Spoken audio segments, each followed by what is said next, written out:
औज़ुबिल्लाहिमिनश्शैतानिर्रजीम बिस्मिल्लाहिर्रहमानिर्रहीम। अस्सलाम वालेकुम प्यारे बच्चों। I am your English teacher from government middle school Vangaon. It's class 5th subject is English. Open your book to page number 52। जैसे आपको पता ही है, हमने ये स्टोरी पढ़ी, बहुत इंटरेस्टेड स्टोरी थी, the man who empowered the blind. ये एक ऐसे शख्स की कहानी थी जो ब्लाइंड होके भी बाकी ब्लाइंड लोगों को कॉन्फिडेंस देता था।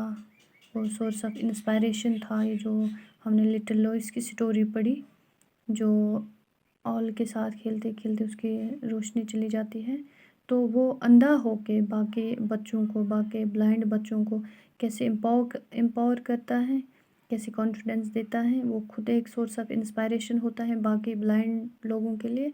ब्लाइंड होके भी वो अपना नाम कमाता है, वो बहुत तरक्की करता है। हमने इस स्टोरी में पढ़ा, तो आज हम इसके क्वेश्चंस करने जा रहे हैं। हमारा पहला क्वेश्चन है, how did little लॉइस lose his eyesight.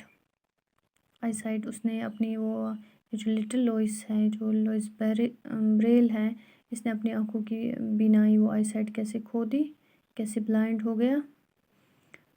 Louis lost his eyesight when the awl he was working with suddenly flipped up and injured his eyes।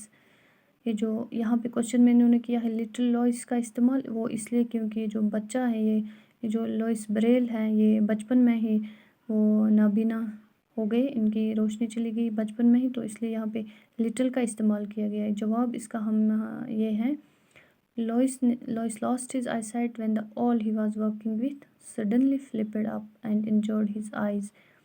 लॉइस की रोशनी ऐसे चली गई जबकि वो एक ऑल के साथ, एक टूल एक होता है आयरन का, उसके साथ वो खेल रहा, वो काम कर रहा, तो वो अचानक से वो उछल गया, फ्लिप हो गया, तो उसकी आंखों पे चोट आ गई, तो उस वजह से उसकी लाइट चली गई। वो फ्लिपड अप, इसके मतलब है जब कुछ उछल जाता है, कुछ ऊपर आ जाता है हवा में, ओवर इन द एयर। हमारा जो दूसरा क्वेश्चन है, how did the young blind Louis find his way to different places. Young, ये जो छोटा ब्लाइंड लॉइस था, इसको वो कैसे अपना रास्ता ढूंढता था, अलग अलग डिफरेंट जगहों पे जाने के लिए उसको कैसे रास्ता मिलता था। He found his way by tapping his can and bye counting the number of steps he was taken. वो अपना रास्ता जो उसको कैसे मिलता था, he found his way by tapping his can. वो ऐसे जाता था, कहीं पे अगर उसको जाना था वो टैपिंग करके जाता था। उसके जो ग्रूज पड़े थे, वो जो ग्रूज उन्होंने रोड पे वो छोटे छोटे डब्बे बनाए थे, वो उन पे अपने कैन के, अपनी छड़ी से टैप करता था, टैपिंग करता था, और फिर काउंट करता था कितने नंबर, क्योंकि हर अलग अलग जगह पे अगर उसको कहीं हिल पे जाना तो उसके लिए अलग टैपिंग थी, अगर उसको कहीं तालाब पे, कहीं इस पानी की जगह पे जाना था, लेग्स पे जाना होता था, वहाँ पे अलग वो टैपिंग की थी। तो ये ऐसे जाता था कि काउंट करता था कि कहाँ मुझे जाना है, तो वहाँ तक मुझे कितनी टैपिंग के लिए कितने स्टेप्स जाना है, ऐसे करके अपना रास्ता ढूंढता था। मतलब काउंट करता था वो नंबर ऑफ़ स्टेप्स, उसने कितने स्टेप्स लिए, वो कहाँ जाना है उसका। अगर फॉर एग्ज़ाम्पल उसको एक जगह पे जाना होगा, वहाँ के लिए 12 ग्रूज पड़े होंगे, तो वो काउंट करता था, ये 12 आ गए, को वो समझ जाता था कि मैं वहाँ पहुँच गया। यहाँ पे जो इसका जवाब है, ये हमने ये ऐसे लिखा, he found his way by tapping his can and bye counting the number of steps he was taken.